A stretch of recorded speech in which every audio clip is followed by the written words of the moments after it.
Go inside the Crimson Tide with your hosts Rodney Orr and Gary Harris, keeping you informed on everything Alabama. Tider Insider TV, brought to you by Visit Tuscaloosa.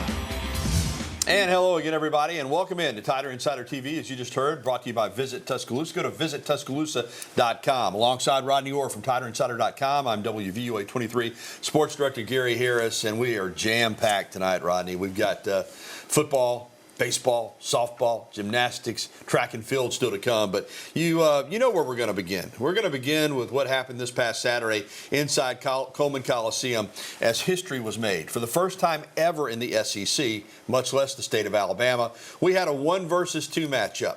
Depending on which poll you go by, Alabama was number 1 in the coaches poll, Auburn number 1 in the AP poll. Of course, the other polls had them 2, depending on it again. But it was 1 versus 2 regardless. And it lived up to the hype. It was a heck of a basketball game. But, Rodney, Alabama has not lost on the road in the SEC. But they had lost at home to Ole Miss. Now they've lost twice.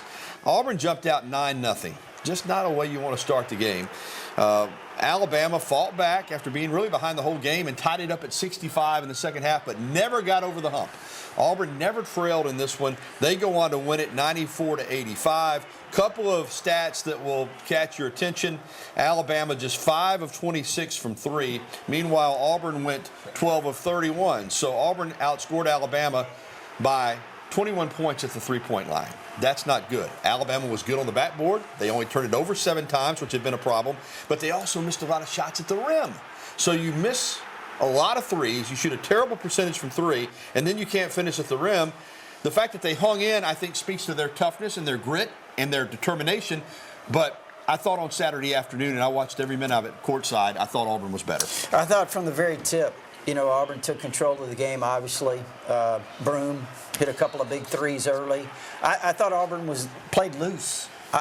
Honestly, I thought Alabama was tight, Gary. I thought they played tentative. I didn't think they played the way we've seen Alabama play with the success that they've had this year.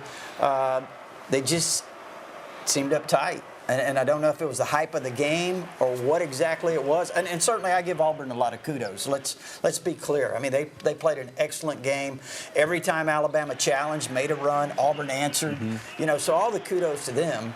But at the same time, I still didn't see the same Alabama basketball team, just the way they kind of seemed uptight. Yeah, I agree with you. It seemed like Auburn was better prepared for the moment. In fact, Bruce Pearl said afterwards, we prepared like the number 1 team, we played like the number 1 team, and we are the number 1 team. And you cannot argue with that. Alabama will get another crack at Auburn on March the 8th when they close out the SEC regular season. Again, some points of interest. You mentioned Broome. He was a beast. 19 points, 14 rebounds, 6 assists. Alabama decided to play behind him. He caught it wherever he wanted to. I'm not sure that I would have employed that strategy, but again, Alabama had chances in the game. Sears led Alabama with 18, Rodney, but he was poor from the field. In fact, Alabama shot 19%, as we mentioned, 5 of 26 from 3. And it's a disappointing loss. It puts Alabama a game behind Auburn now in the standings, knowing that they still have to go there. Alabama and Auburn both have 6 games left, but Alabama has a brutal stretch. They have 6 top 25 teams remaining. Nobody else is going to come close to this in the country. At Missouri on Wednesday night, at home against Kentucky on Saturday, home against Mississippi State midweek next week, home against Tennessee, or at Tennessee, number 4, home against number 2 Florida, then at number 1 Auburn. And it begins tomorrow night. Last year, they had Tennessee come in on game day, and they lost that game. And then they went to Florida and got blown out of the water. Listen, the Auburn game's over.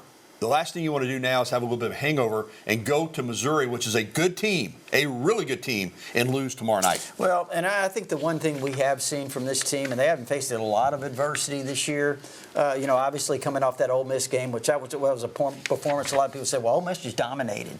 But Alabama bounced back. They went on the road, had big wins at Kentucky, at Texas A&M.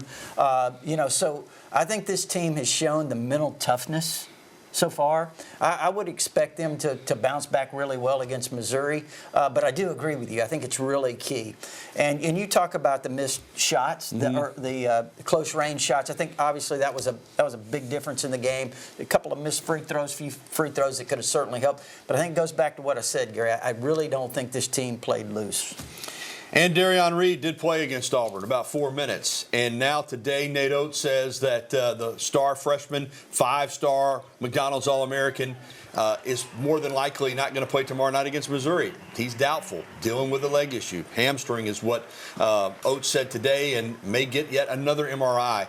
This is one of those things where he's got so much skill, he's got so much ability, but now it's beginning to look like, and I said this last week, just wondering how much he's going to play the rest of the season. Yeah, I mean, I think right now, Gary, it appears to me that you almost have to start planning and playing without him. Mm-hmm. I mean, I think you have to start moving forward and saying, hey, look, if eventually we get him back, great. But right now, we've got a plan to play without Darion Reed. Just going to have to. All right, Rod, let's get to coach talk. As we've already mentioned, Alabama is looking to bounce back after that home loss against Auburn. They're going to be at Missouri tomorrow night. Head coach Nate Oats, now on what should be the focus for this game as the contest against Missouri approaches tomorrow night in Columbia? I haven't really looked at much other than trying to get ourselves ready for Missouri. They're top 5 in the country in steal percentage. We've had an issue with turning the ball over. So that's a major issue going into this game. Can we take care of the ball so that we're not sending them layups on the other end? Their transition offense is one of the best in the country. They're first in the SEC. I think second in the country in free throws made per game, so we've had an issue with fouling. So a lot of the stuff they do well, we at times this year have had an issue with. It's the late game tomorrow night, 8 p.m. Central Time tip on the SEC Network. Now, Rodney, last year, Missouri under Dennis Gates, 8-24 overall, 0-18 in the SEC. Didn't win a game in the conference. This year, how about this? You want to talk about a turnaround? 19-6 overall. 8-4 in the SEC, ranked 15th in the country, and Joe Lunardi has them as a number 5 seed. So as we said earlier, this is not going to be an easy game. Also, Nate Oats 1-3 at Mizzou. Yeah, man. It's tough to go on the road. Yeah. Tough to play in the SEC. I mean, and again, you talk about the progress that Missouri's made. It just makes it more difficult. One thing they might look at, according to Nate Oats, is the possibility of getting LeBaron Philon back in the starting lineup. I would really like to see another ball handler in there. I love young blood, love what he brings, but I think Mark Sears is more effective when he's not having to handle the ball as much. We'll see about that tomorrow. Also, this Saturday, Alabama comes home. If Auburn's the biggest home game, the second biggest home game would be Kentucky. Yeah. And that's this Saturday at 5 o'clock. So Alabama men's basketball, a lot still to play for. Remember, you mentioned the road. Alabama unbeaten on the road, though, in the SEC. Maybe that bodes well for tomorrow night. Well, Alabama women are making noise. We are excited about this team. Last night, they partied like it's 1999. Let me tell you why. First of all, Joni Crenshaw-Taylor, former head coach of Georgia, former Alabama player, coached Sarah Ashley Barker. Sarah Ashley Barker actually signed with Georgia and Joni Crenshaw-Taylor out of high school. Played a couple years there before Taylor left to go to A&M. Barker transferred to Alabama. Alabama last night, Rodney, led by 30 at the half. They led by well over 40 and won by 39, 88-49. That is the biggest margin of victory in an SEC game since 1999, when Alabama was coached by Rick Moody, who was there last night. Wow. Isn't that something? Isn't that something? That is really something. Yeah.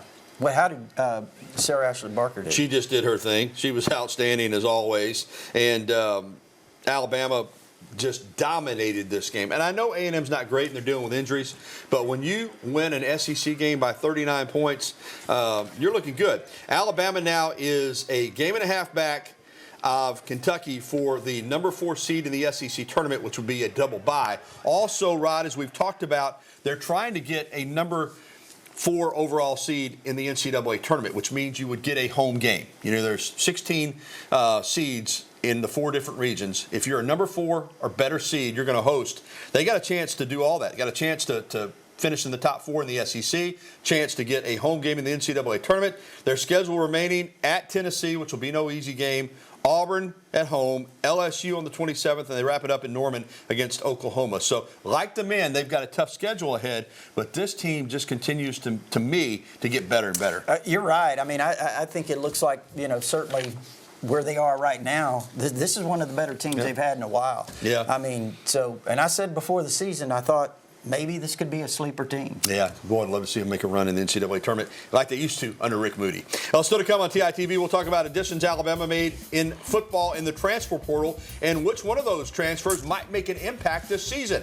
And we'll preview spring practice as we're getting ready next month for that. And, of course, A-Day coming up in April. Alabama football is on tap when we return, and we'll be getting your phone calls in just a little bit. That number is always 205-348-WVUA. That's 348-9882. We'll be back with the only show that takes you inside the Crimson Tide, Tider Insider TV. We'll return after this timeout.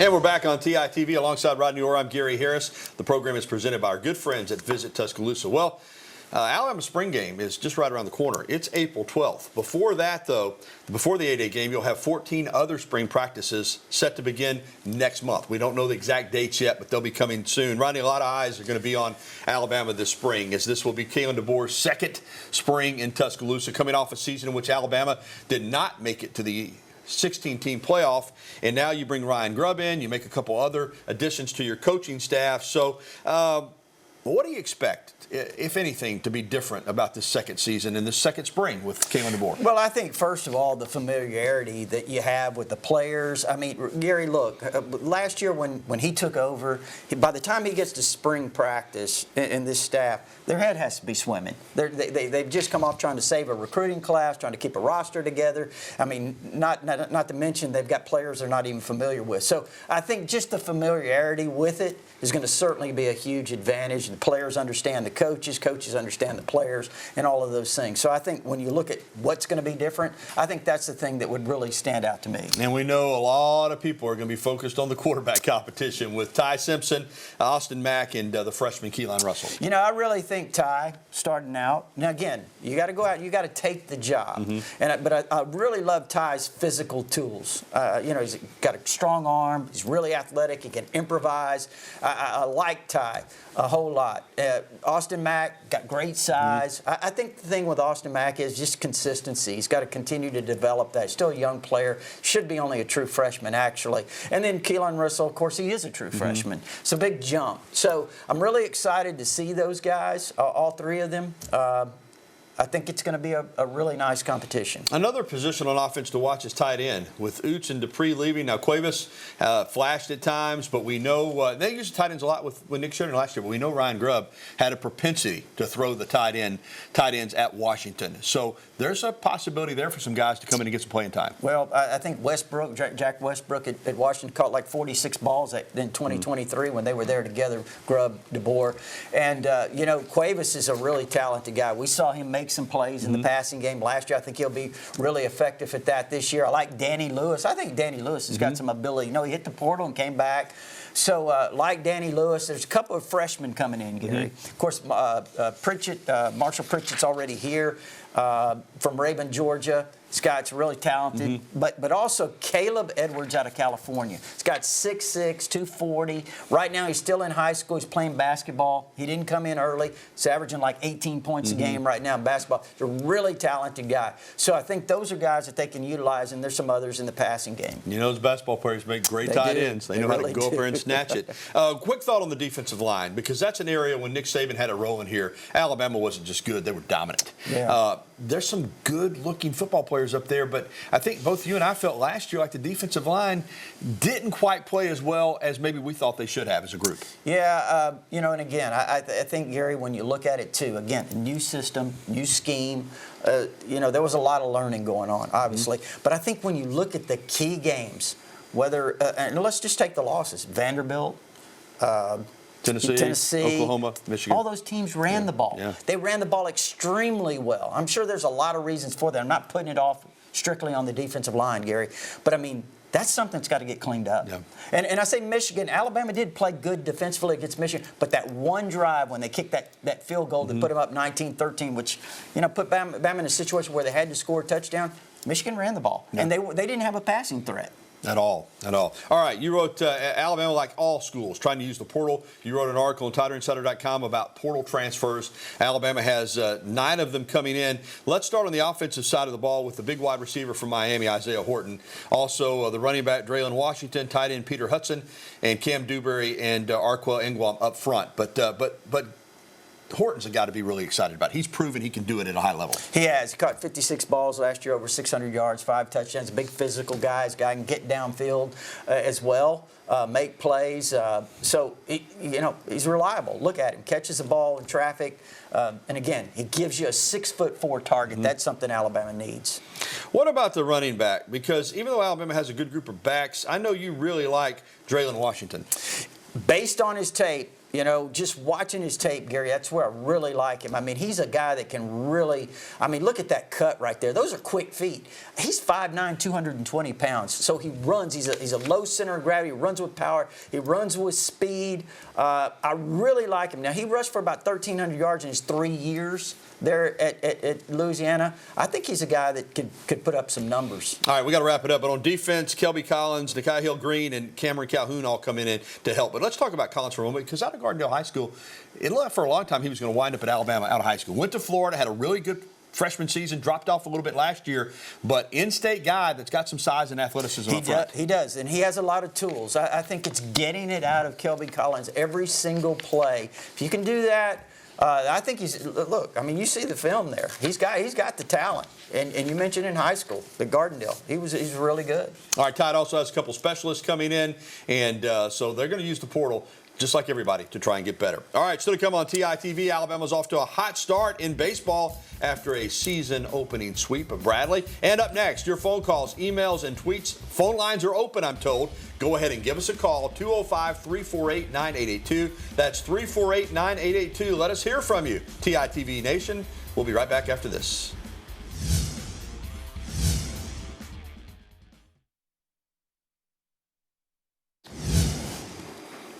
We're back on TITV, and Alabama baseball's back. They opened the season this past Friday with the first of 3 against Bradley, and the Tide took care of business. It was a dominant 3-game sweep over the Braves. Again, I don't know how good Bradley is, but I know this. You still can only play who you play, and Alabama was impressive. Justin LeBron picked up the great shortstop right where he left off his freshman season. He was dominant over the weekend. And the Miami transfer, Jason Torres, hit 500 in the series, had some serious pop. The pitching was solid. Riley Quick is back, and he's a guy that's big and dominant, popping about 99.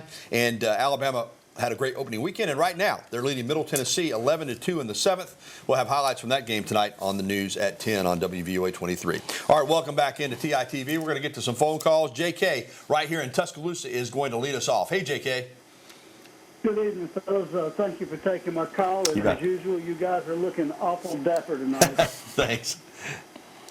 I wanted to ask you about a linebacker out of Georgia, highly touted, highly recruited, Tyler Atkinson. Rodney, what do you know about this boy? You're right. I mean, when you talk about highly touted, 6'2", 210, Gary, he's got everybody in the country. I mean, it's Alabama, Auburn, Georgia, Texas, Ohio State.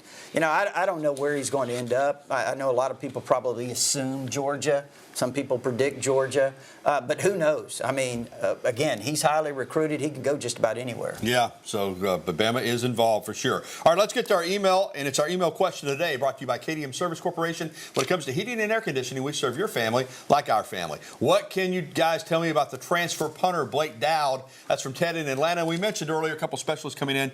We got asked about punter last week. What do you know about Dowd? Didn't even mention him, from the Colorado School of Mines. Gary, he was a 2-time Division II first-team All-American, averaged 46.6 yards a punt. There you see him dropping one inside right there at the goal line. He dropped 13 inside the 20 this year. He had, I think it was 19 punts, Gary, of 50-plus yards. How about that? That's pretty incredible. When you go to the Colorado School of Mines, you're serious about some football right there. We'll keep an eye on him. All right, still to come on Tider Insider Television. Alabama softball had a tough weekend down in Clearwater. We'll have more on that. And more of your phone calls. Phone lines are open right now, 205-348-9882. Go ahead and give us a call. There's the email address as well. Tider Insider TV. We're coming right back after this.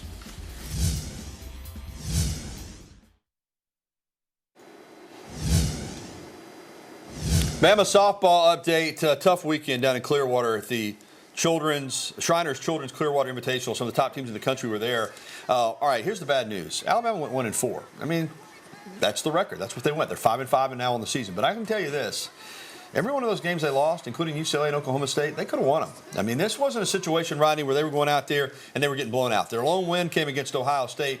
So, I mean, I'm not going to try to sugarcoat it. 1-4 is disappointing, but this was not a case where they were getting blown out. Yeah, they got to find a way to win these games, Gary. And again, these are games that in the past they've done that. You know, and again, I understand 1-4 is not good, but you did put a little positive spin there, and not really it's a spin, but Alabama could have won these games. That's right, they could have. And tonight they're playing Jacksonville State up in Huntsville at Toyota Park. We'll have highlights of that game tonight on WVUA 23 News at 10.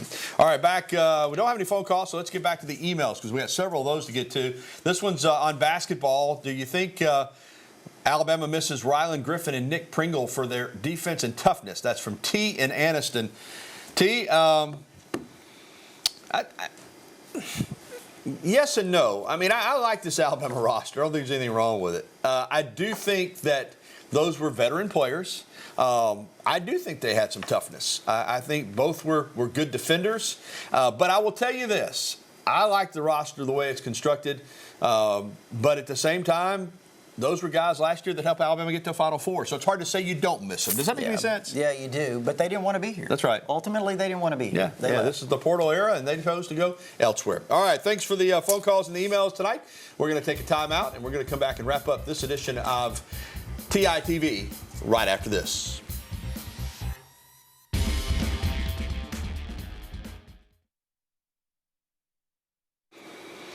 Alabama Gymnastics competed in the Zoo at the Lou this past Friday night in St. Charles, Missouri. It's an elevated stage. It's set up much like a postseason meet. Alabama finished second behind the host Missouri, and Lily Hudson had a perfect 10 in that meet on the floor. So Alabama has not won a meet since the opener against North Carolina, but they had a good score, and things are looking up for the Crimson Tide Gymnastics program.